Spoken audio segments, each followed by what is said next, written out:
Hey lovely, welcome to the collective Neptune retrograde reading. I will be using oracle cards, tarot cards, and of course intuition to deliver a collective message for what we can work on, what this Neptune retrograde period, which starts in July and I think goes through November or December, what we might be feeling, what we might receive, opportunities that might come up for us, lessons, learnings, just guidance that we might be able to leverage or access with this Neptune retrograde energy. This is a collective message, and so some things will resonate with you, other things might not, or they might resonate later in the future. You're welcome to come back and revisit this video in the months ahead as Neptune continues to go retrograde and eventually turns direct towards the end of this year. So I pulled two oracle cards to start. Well, three actually. I pulled from two different oracle decks and got three cards total. And the first card that came out really reminds me of Neptune energy. So Neptune is in the sign that it rules, which is the sign of Pisces, and it's at the 29th degree of Pisces, which is an energetic degree. It's considered a critical degree because it is like that last step before you cross the threshold. It's like if you've been walking through a tunnel for miles and miles and miles, the 29th degree is that last step before you transition from the tunnel out into the daylight or out into nature. And so we are not just at the 29th degree of Pisces, but since Pisces is the final sign of the zodiac, that means we're also at the final degree of the entire cycle of the zodiac wheel, all 12 zodiac signs. And you can imagine the lessons that we have been integrating and feeling and working through and processing, not just through the sign of Pisces, but as Neptune has been moving through the entire zodiac. And because Neptune is so far away from Earth, it moves really, really slowly. And so we are unlikely to see, not unlikely, we're just not going to see an entire cycle of Neptune go through all 12 zodiac signs in our lifetimes. And so it is very also representative of the collective. It is very much a planet. All of the outer planets really speak to collective intergenerational energies because, as I mentioned, when they're moving that slowly, sometimes their cycles are 80 years long, 100 years long, 120 years long, 200 years long. And so it's rare for one person to see a full cycle of any of these far outer planets. And when we think about Pisces energy in particular, which is represented by Neptune and ruled by Neptune, it is that sense of oneness. It is that idea that, hey, we are literally in this together, right? We are literally on this planet together. We are having human experiences together as a collective. And so it is very much a collective energy, which is why this oracle card is very interesting. It is the number 22, which is one of the master numbers in numerology. And it's tender embrace here. Tender embrace. And even thinking about the representation of the elephants as very much being animals of a herd, right? Being social animals. We are similar in that sense. Even when we don't truly feel connected or tapped in, we really are connected. And the collective impact of what's going on with one person or a group of people or in one place really is impacting the collective. Even if we don't feel that direct impact, even if we're not directly involved, even if we don't directly have a specific experience, anything that's happening in the collective is impacting the collective vibe, the collective vibration, the collective zeitgeist, the collective unconscious, the collective superconscious. And so 22 and tender embrace, I have the guidebook pulled up, so I'll read it for you in just a minute. But just on a surface level, tender embrace, thinking about Pisces being able to heal, being associated with spiritual healers and just spirituality in general. Again, this sense of oneness, not just with ourselves, but with our divinity as well. So I'll read tender embrace for us here.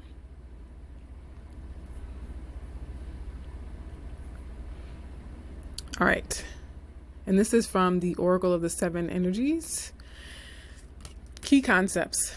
compassion, warm-hearted, care for self and others, sensitivity and empathy, benevolence, kindness. Put your hands on your heart and breathe deeply, inhaling a sense of gratitude. Now, how do you feel? Keep doing this, tuning into the world around you, others you know, even those you don't know. Can you feel compassion for them? Compassion is an emotion of tenderness and sensitivity. It's a feeling of benevolence and reverence as you stand witness to the suffering of the world. Now is the time to reduce that pain and focus on compassion in all areas of your life. Today, do something deliberately kind for another.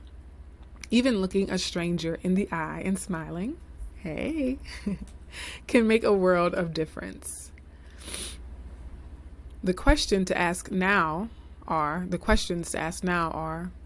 where do I need to be kinder and gentler? How can I serve, and in what capacity can I be in alignment with the solution to the suffering of the world? Could it be that you need to be more compassionate toward yourself? Yes, I think we can all stand more self-compassion. If you spend all your time in service to others, it's easy to forget about your own needs. When you accept yourself, you can bring more loving energy to others. Today, make a commitment to practice self-compassion. Release yourself from the burdens of perfectionism. Allow yourself the grace to be human. And then do the same for others. It's not your job to tell others how to express themselves, even if you don't like the way the world behaves. Today, be kind for no reason at all and watch miracles arise. So to me, there is clearly a lot that pertains to this Neptune retrograde in Pisces and asking us to reconsider how we've been treating ourselves and how we've been treating each other, how we as a collective have cared for ourselves, how we have attended to ourselves on a micro level as well as a macro level. And as retrograde's energy, is a time to reconsider, to reconfigure, to reconnect, to review, to revise, to edit, to reassess. And with this oracle message coming out, a lot of what we're reassessing is, to what degree can we be more tender? To what degree have we not been tender enough? Have we not been considerate enough? Have we not provided enough kindness? And a lot of people watching this are well aware of how much the world can hurt, how much the human experience can encompass pain, to the degree that it also encompasses joy and love and peace and prosperity. And there's equal capacity to hold suffering in the human experience and to hold betrayal and loss and grief, right?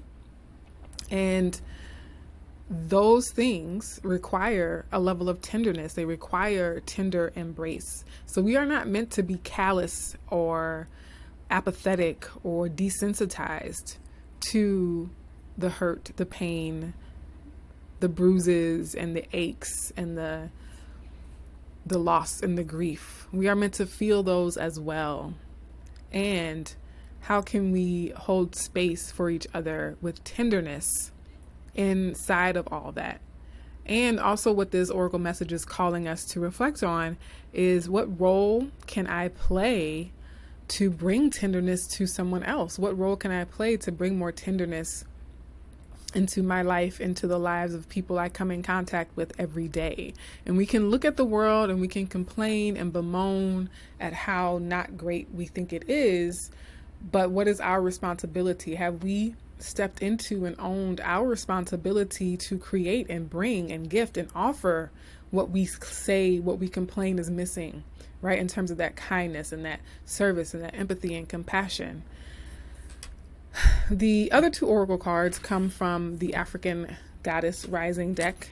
And the first one we got is Naked, Mami Wata. It's interesting that we have this oceanic depiction here, right? And she's not actually naked on the card, so I can show it on YouTube. But she's a mermaid, right? She's someone who lives in the sea. as we think about this Neptune energy and this in the sign of Pisces at that, these oceanic, seafaring energies, and we clearly get the imagery and the message of being comfortable in that energy, right? Because a mermaid is comfortable in the ocean. She's comfortable in the sea. And yeah, so the meaning of this card, I'll read it because it speaks to what I'm trying to say anyway. Hide no more. The emotional nakedness you avoid is your superpower, not your shame. The embodiment of this says, being emotionally naked means being vulnerable enough to the real you, for the real you to shine through. Vulnerability is a strength, not a weakness. Practice being transparent. Start with the people closest to you. Say, I haven't been showing the whole me, but I am starting today. Have the courage to feel and express your feelings without people pleasing. Okay. Speak your truth, share your story, cultivate an appreciation for vulnerability in others, become comfortable with feeling comfortable become comfortable with feeling uncomfortable and making others uncomfortable. And the goddess declaration here is, I have the courage to be vulnerable. So clearly what this is saying is, with nakedness, it's about not hiding who you are, not hiding the real you. And what really sticks out to me here is the directive to get comfortable feeling uncomfortable and making others uncomfortable. And to what degree do we hide our true self, aka our nakedness? How often do we hide that because we don't want to rock the boat? We don't want to make others feel uncomfortable.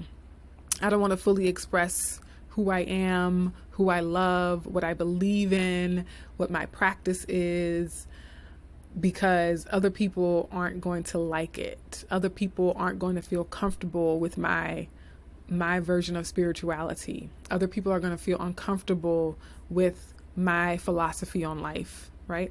And so we hide those things. And I know I've definitely been guilty of that. I have definitely been guilty of not really owning all of who I am and hiding certain parts of who I am because I didn't want to stir up dust or kick up make a much ado about things with the people around me. And so we're being asked with this Neptune retrograde energy in the sign of Pisces is to be who we really are, right? And realize that we are part of the larger ecosystem. The larger cosmos needs us to be who we are, needs us to play our role authentically, right? Just like the ocean needs the sharks to be who they are, and it needs the whales to be who they are, and it needs the tuna to be who they are, and it needs the seaweed to be what it is, and it needs the seashells and the sand, and it needs the sun, and it needs all the things that exist in the ocean need to be exactly what they are, the way they are, in order for the beauty of that ecosystem to persist and to evolve. And so what have been the ways that we have been hiding our authentic selves, particularly in the name of keeping things comfortable for everyone? And it's interesting because it can be uncomfortable to speak your truth, but it's equally uncomfortable to lie about who you are. Both of those pathways are uncomfortable. It's uncomfortable to hide who you are, and it might also be uncomfortable to, be open and honest about who you are. And so when people say, choose your heart, it's hard to live a lie. It's hard to tell the truth. And so which one has the potential, at least, for better outcomes going forward? It's not a decision for me to make, but it's definitely the question we're all being asked to ask and answer for ourselves. And then the other card that came out from the African Goddess Rising deck is Sekhmet, Wounded Healer. This reminds me a lot of the Tender Embrace card. The Wounded Healer and the Tender Embrace. The Tender Embrace was about using our gifts of kindness and compassion to help with the suffering in the world, to help our fellow entities, fellow beings in this lifetime, however we can, even if it's just through small acts of kindness. And Wounded Healer, I think, also speaks to that, but I want to read it for you all here as well. I might not have time to pull tarot cards. I will pull a few for each card at least. Sekhmet's guidance. Heal thyself. Everyone gets your best except you. You are a healer among your tribe. Stop putting your needs last. Embodiment. When did you decide to become a martyr? Take a breath. Wounded healers hold sadness, rage, and fears of brokenness. Being a warrior wasn't a choice for our beloved foremothers. They did the best they could, but being a goddess warrior for us is knowing that we have the choice not to fight all the time. Deep dive questions. What are your swords, the weapons you use to fight? And what are your shields, the ways you defend yourself? Dare to lay the burdens down along with your swords and shields. Goddess declaration. It is safe to put myself first. So this is an interesting oracle message because the sign of Pisces is represented by the Hanged Man in tarot. And is that sign of being a martyr. Is the sign of self-sacrifice for others. Is the sign of putting the needs of others first. And Neptune retrograding in the sign of Pisces is asking us to be cautious of that tendency, to be cautious of that impulse. Not everyone has that impulse, but maybe there's someone here watching who needs to be reminded of that it's okay to be of service in some way and to play the role you're destined to play to support collective evolution, your own personal evolution, if that's what you are really called to. But what our creator and our spiritual teams would not want for us is martyrdom and burnout and pain and this sort of, I'm also getting the message too that being overly self-sacrificial, right? Like really putting yourself in harm's way, putting yourself in danger time and time again, repeatedly over and over again, when it's not necessary, when it's not required for anything. We might be telling ourselves the narrative or the story that this is necessary, but that doesn't mean it's truly necessary. A lot of times it's wrapped up in ego. We might have a distorted or wounded ego that tells us it's up to us to make sure everything goes well. And that's ego. That's not actually true. It's ego that says, I'm the only one who can do this right. That's ego. That's not the higher perspective, I guess is what we might say. Other people are perfectly capable of figuring things out. Other people are perfectly capable of getting things done. And so where do we need to sort of check our egos with this Neptune retrograde in Pisces and say, I don't have to come in and fix everything for everybody. One, because I am just as human as they are. You know, if I can do it, other people are just as capable as me, right? So I think there's some ego healing that needs to happen there as well.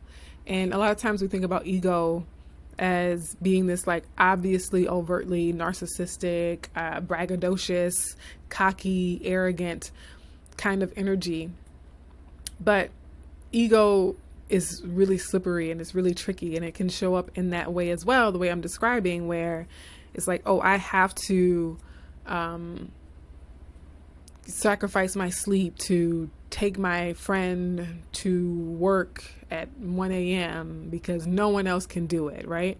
When your friend would be perfectly fine catching an Uber or renting a car for the weekend or calling another friend or relative, right?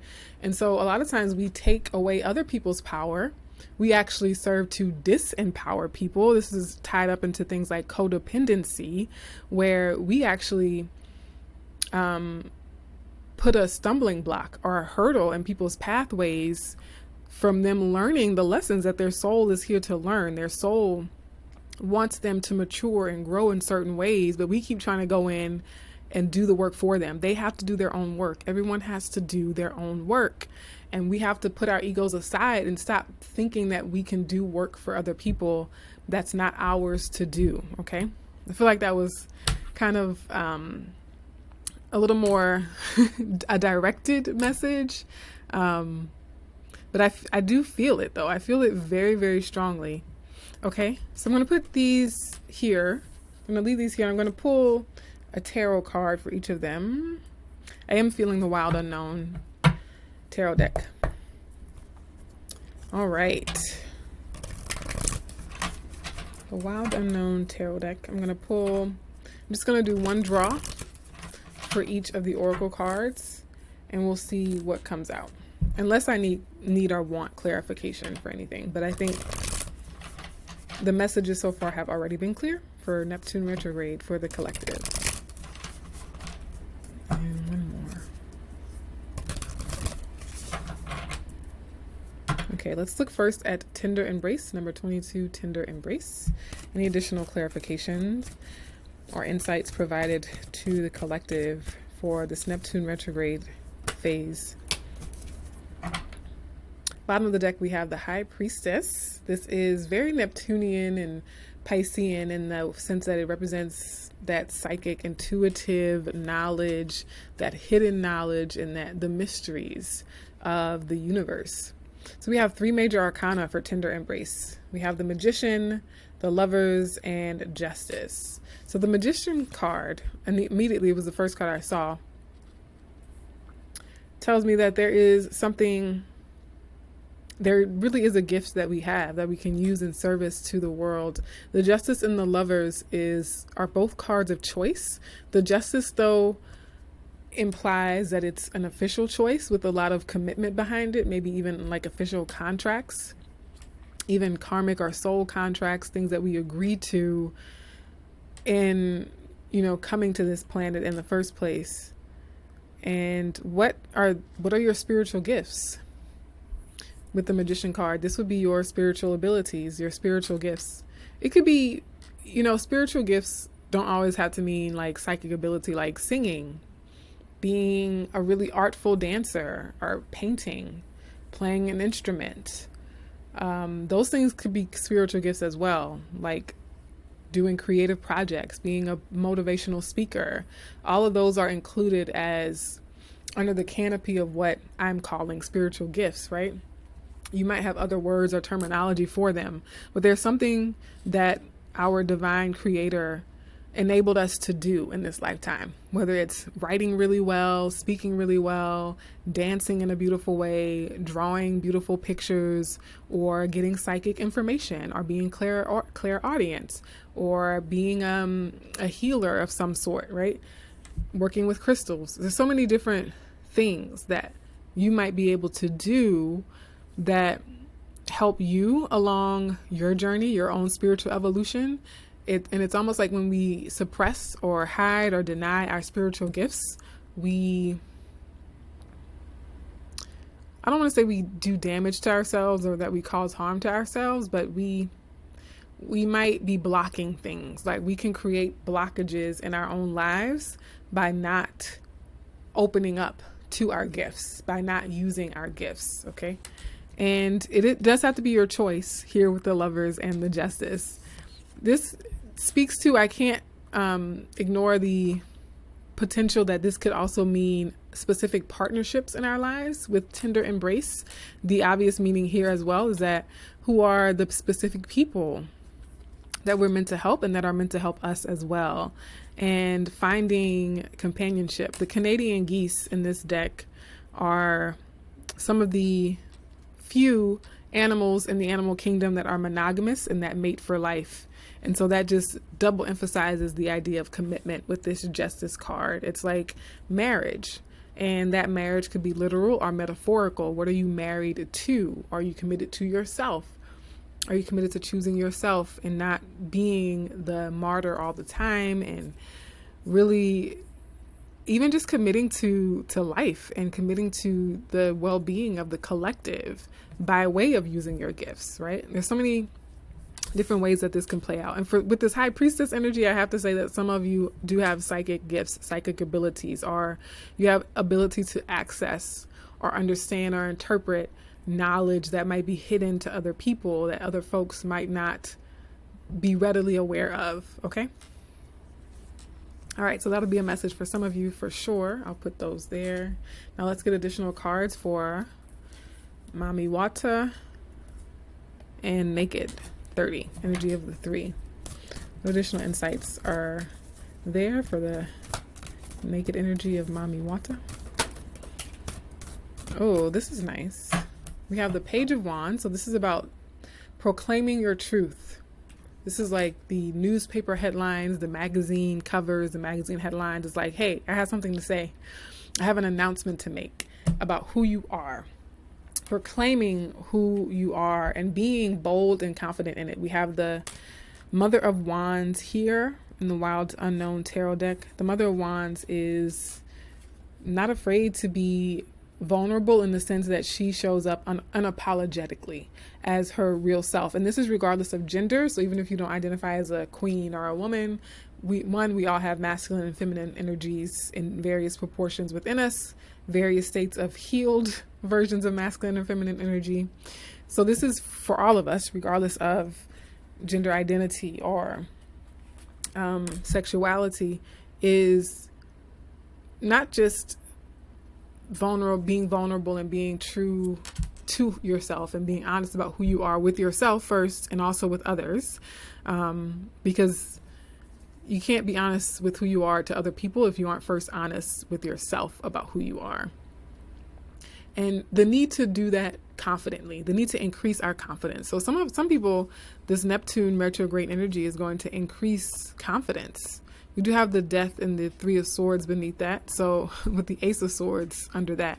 So I'm always getting that this is like the death of the falsehood, the death of the false self, the end of the lie, the end of who you were pretending to be, so that the real you, so that the truth of who you are can be revealed, can come out and shine brightly. Also, we get that with the 7 of Wands. This is standing firm, standing tall in who you are, despite other people's opinions, despite other distractions or other temptations, and really just letting your light shine through, letting your light shine bright. But it requires the courage to first be that way with yourself. And when I've counseled people one-on-one in the past, I've often told them, for example, if they were afraid to wear bright colors, I would say start by just wearing bright colors when you're home alone, when you are just with yourself, looking in the mirror. Take a day when you're not going to see anyone else, wear the color that your soul wants to wear, but that you're too afraid to wear in public.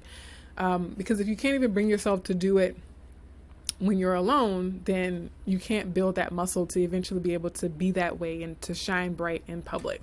Okay, so this is really great. A lot of self-esteem, self-worth, healing available for some people, for many people in the collective with this retrograde energy. And then the third one, Segment, the Wounded Healer. I'll pull a card for that. Segment, Wounded Healer.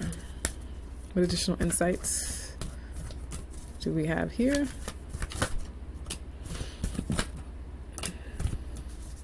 Two cards, bottom of the deck, we have the 8 of Wands. So this could be healing communications for some of you. Speaking in a way. We have the Queen of Cups and the 2 of Swords.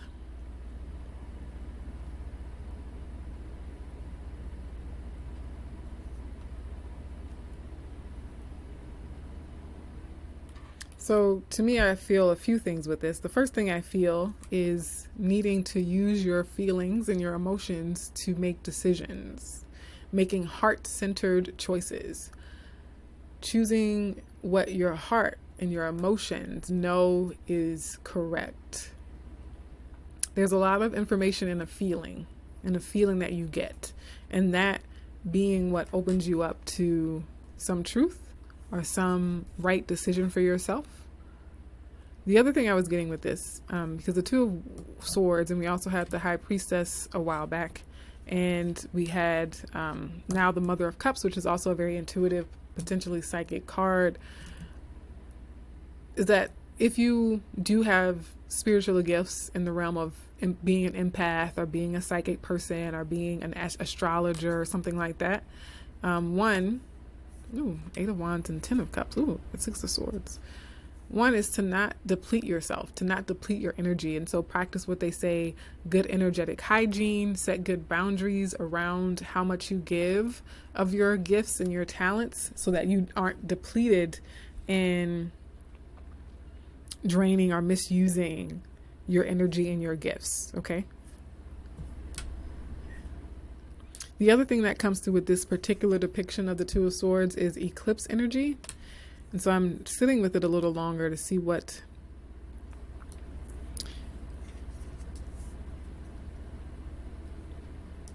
so for some of you, think about what this year's eclipses and recent eclipses have shown to you, have revealed to you. The Two of Swords is also that energy of a difficult choice, having a really difficult choice to make, but because we're afraid to do it. It's like, I am afraid to do what I know I need to do. So I'm just going to keep saying that I don't know what to do. I don't know what to do yet. Even though my heart really knows what to do, I just don't like what my heart is telling me to do. I'm afraid of what my heart is telling me to do. So I'm just going to pretend like I don't know what to do at all. Okay. That feels good. The other thing I want to say too, what I mentioned at the bottom of the deck, the Eight of Wands, the Ten of Cups, and the Six of Swords. I really like this because as we start to progress and make advancements and have these conversations, have these heart-to-hearts, follow our heart, listen to our inner guidance, become more vulnerable and open and honest about who we are and truthful and living in that and standing in that, as well as committing to using our spiritual gifts and in a way that is both healthy to us individually, but also in service to the collective good. That's when we see positive changes, positive turnarounds, positive happiness and joy and greater ease in our lives. Okay? I'm going to say that again, because again, the retrograde energy is about readjusting, making a change, making a shift. And I think with this Eight of Wands, Ten of Cups, Six of Swords energy coming up here at the end, and I mentioned those blocks in our lives. We might have been blocking a certain level of happiness. We might have been blocking a certain level of progress and momentum and healing and moving towards better, moving towards the rainbow, right? We might have been blocking that by not being honest about who we are, right? With naked, hiding who we truly are, and not really fully committing to our gifts, not fully committing to our gifts, possibly because fully committing to our gifts requires us to be who we really are. So with that, I hope it was helpful. If you are still watching at this point, be sure to like the video, give it a thumbs up, and watch the next one that pops up on your screen. Take care. Have a great Neptune retrograde.